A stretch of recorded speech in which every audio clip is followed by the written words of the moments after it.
അപ്പോൾ 2 കൊച്ചു കുട്ടികളാണ്. അപ്പോൾ നമ്മളിവിടെ ഒരു അവസരം നൽകുകയാണ് അവർക്ക്. അപ്പോൾ ഇതൊരു കോമ്പറ്റീഷൻ ഐറ്റം അല്ല. ഈ ലാലേട്ടൻ പറഞ്ഞാൽ ഇതൊരു കോമ്പറ്റീഷൻ ഐറ്റം അല്ലാത്തതുകൊണ്ട് ജഡ്ജസ് അത് എന്താ പറയുക, അതിനൊരു വിധി നിർണ്ണയം നടത്തേണ്ട കാര്യമില്ല. അതിന് മാർക്ക് ഇടണ്ട. നല്ലൊരു കയ്യടിയോടെ നമുക്ക് വരവേൽക്കാം. Ready, symphony, welcome. അല്ല, വീട്ടിൽ പറഞ്ഞിട്ടാണ് വന്നേക്കണേ ഇവൻ? വീട്ടിൽ പറഞ്ഞിട്ടാണ് വന്നേക്കണേ? ഏ എന്തോ സാധനം മേടിക്കാൻ പറഞ്ഞു വിട്ടാന്ന് തോന്നുന്നു. എന്താ രണ്ടുപേരും കോസ്റ്റ്യൂമൊക്കെ ഒരുപോലെ അങ്ങനെ സെറ്റാക്കിയതാണോ? കോംബോ. ശരി, അത് ശരി. എന്താ പേരെന്താണ്? എന്റെ പേര് റയാൻ. റയാന്റെ വീട് കൊല്ലത്ത് എവിടെയാ? കൊല്ലം കണ്ണനല്ലൂർ. എവിടെ? കണ്ണനല്ലൂർ. എവിടെയാ? പത്തനാപുരം. പേരെന്താ? സംഗീത്. ഓക്കെ, റയാനും സംഗീതും, സിംഫണി. അപ്പോൾ എന്തായാലും നിങ്ങൾക്ക് ഒരു അവസരമാണ് ഇത്. ഒരുപാട് വലിയ ചേട്ടന്മാർ ഇവിടെ വന്ന് പെർഫോം ചെയ്യാണ്. അപ്പം നിങ്ങളും ഒട്ടും താഴെ പോവാതെ ഗംഭീരമായിട്ട് പെർഫോം ചെയ്യും. റെഡി അല്ലേ? ഓക്കെ. അപ്പോൾ ഓൾ ദി ബെസ്റ്റ്. ആദ്യം തന്നെ പ്രകൃതിയിലെ ചില ശബ്ദങ്ങൾ. ആദ്യം കുയിൽ.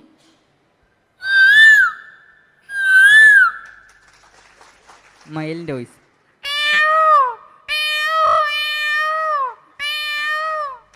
കുതിര.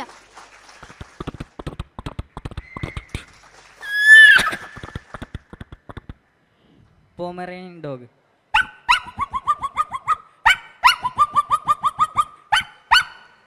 അടുത്തതായി ഡോൾഫിൻ. അതുപോലെ എരണ്ടയാണ്.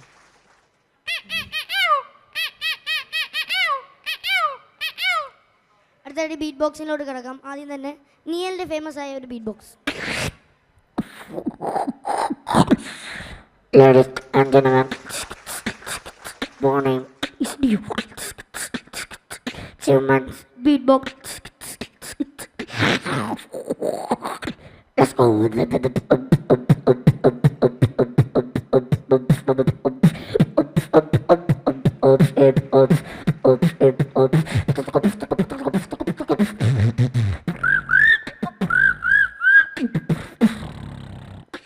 അതിൽ ബീറ്റ് ബോക്സിൽ 5 വ്യത്യസ്തമായിട്ടുള്ള ശബ്ദം ഒരു ടൈമിന് വന്ന് എങ്ങനെ ഇരിക്കും നോക്കാം. ഫസ്റ്റ് 2 3 4. ഒന്നാമത്തെ ശബ്ദം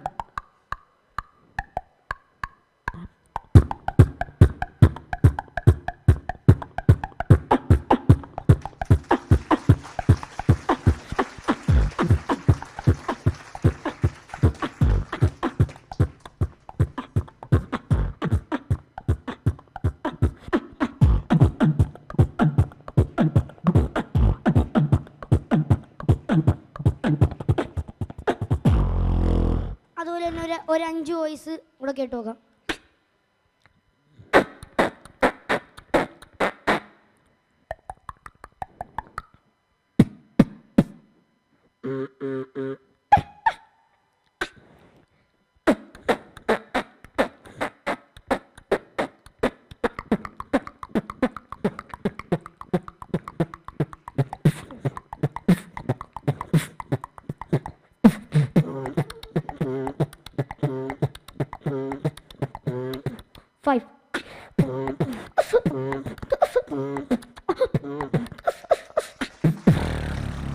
അടുത്തതായി മമ്മൂക്കയുടെ ബ്രഹ്മയുഗം എന്ന സിനിമയിലെ ബീജം.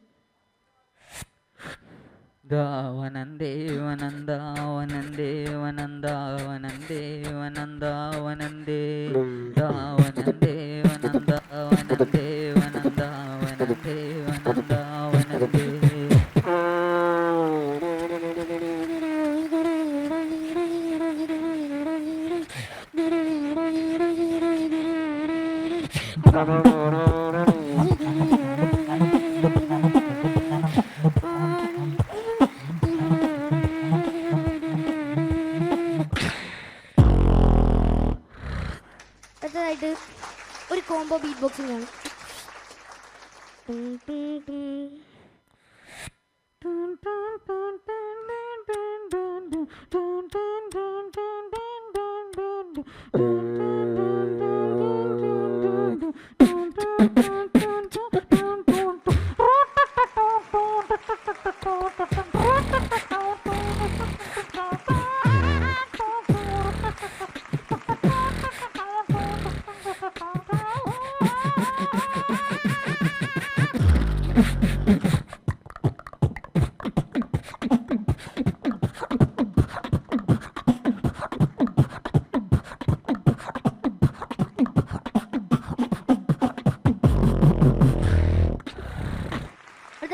നമുക്കാണ് ഫേമസ് ആയ ഭീഷ്മപർവ്വം എന്ന സിനിമയിലെ ബീജം.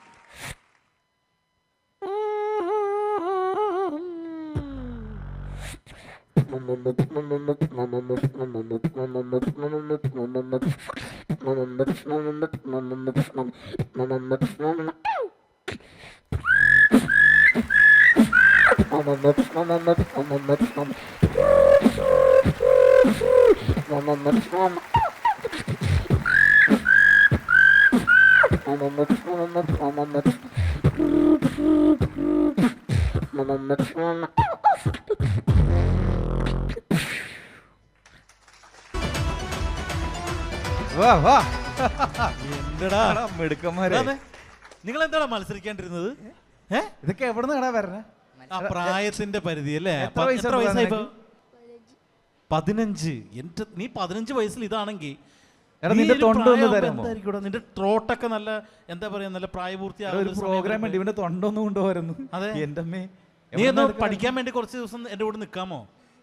ഈ തൊണ്ട ഇത് എങ്ങനെ എവിടുന്നൊക്കെ ഇത് വന്നേന്നൊക്കെ അറിയുമ്പോൾ ആകെ ഇത്രേ ഉള്ളൂ. അഖിലേ എനിക്കറിയാം അവനെ. ആണോ? എന്നിട്ട് നീ എന്താ നന്നാവാ? അതല്ല ഞാൻ ഇവിടുത്തെ പേടിച്ച് പോകാൻ വേണ്ടിയിരിക്കുന്നു. അല്ലേ? അടുത്ത വർഷം നീ കളിക്കുന്ന ട്രൂപ്പിന്റെ പേര് ഞാൻ പറയട്ടെ, കൊച്ചിൻ ഗിന്നസ്. പ്രസാദേട്ടൻ പൊക്കി. അത് കഴിഞ്ഞിട്ട് ചിലപ്പോ അവിടെ വരും, അത് കഴിഞ്ഞിട്ട് ചിലപ്പോ ഇങ്ങോട്ടും വരും.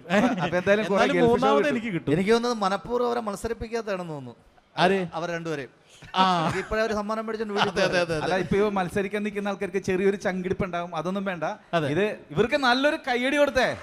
ചങ്കിടിപ്പല്ല വേണ്ടത്, ഇത് കണ്ടിട്ട് നിങ്ങൾക്ക് ഒരു ഇൻസ്പിറേഷൻ ആണ് വേണ്ടത്. കാരണം ഇത്രയും ചെറിയ പ്രായത്തിൽ ഇവർ ഇത്രയും പ്രാക്ടീസ്, നല്ല പ്രാക്ടീസ് ഉണ്ടായിരുന്നു അല്ലേ? നന്നായിട്ട് പ്രാക്ടീസ് ചെയ്യണോ വന്നേ? പ്രാക്ടീസ് നിങ്ങളുടെ ആ ഒരു കോമ്പോ കാണാം. പ്രാക്ടീസ് ഞാനിടയ്ക്ക് സ്കൂളിൽ അവന്റെ സ്കൂളിൽ ഫംഗ്ഷന് പോയി. ഞാനായിരുന്നു ഗസ്റ്റ് പ്രസംഗമൊക്കെ കഴിഞ്ഞ് കയ്യടിയൊക്കെ മേടിച്ച് ഞാൻ കട്ടക്ക് നിൽക്കാൻ നേരത്തെ ഇവൻ മൈക്കും കൊണ്ട് കയറി വന്നിട്ടേ ഇപ്പോഴും നിന്റെ ശരിയായിട്ടില്ല. ഇതേ കണക്ക് കാണിക്കാൻ പറ്റുമെന്ന് ചോദിച്ചോണ്ട് ഒരു 5 മിനിറ്റ് ഇവ അവിടെ നിന്ന് തകർത്തു. ഞാൻ അവിടെ നിന്ന് വിയർത്ത്. എന്തൊരു പറയാൻ പറ്റും? അതാണ് അവൻ. ഒരു സ്കൂളിൽ ഇവന്റെ സ്കൂളിലെ ഫംഗ്ഷൻ പോയതാ. ഞാൻ പറഞ്ഞ മോനെ എന്റെ മേഖല ഇതല്ലെന്ന് പറഞ്ഞ് വേറൊരു രീതി വഴിവെട്ടി ഇവനെ വേറൊരു കുഴി കൊണ്ട് ചാടിച്ച് വിട്ടു. അവനറിയാം. നീ ഒരു കാര്യം ചെയ്യും, സിനിമയിൽ അഭിനയിച്ച് രക്ഷപ്പെടാൻ നോക്കാം, അല്ലാതെ ഇനി ഇങ്ങോട്ട് വരരുത്. അതല്ലേ സോഫയ്ക്ക് കയറിയിരിക്കണം, അങ്ങോട്ടില്ല. ഓക്കെ, എന്തായാലും നിങ്ങൾ കൂടുതൽ പറഞ്ഞ് എല്ലാവർക്കും മനസ്സിലായി നിങ്ങൾ ഗംഭീര പെർഫോമേഴ്സ് ആണെന്ന്. ഒരുപാട് ഉയരങ്ങളിൽ എത്തട്ടെ കേട്ടോ. All the best. എല്ലാവിധ ആശംസകളും.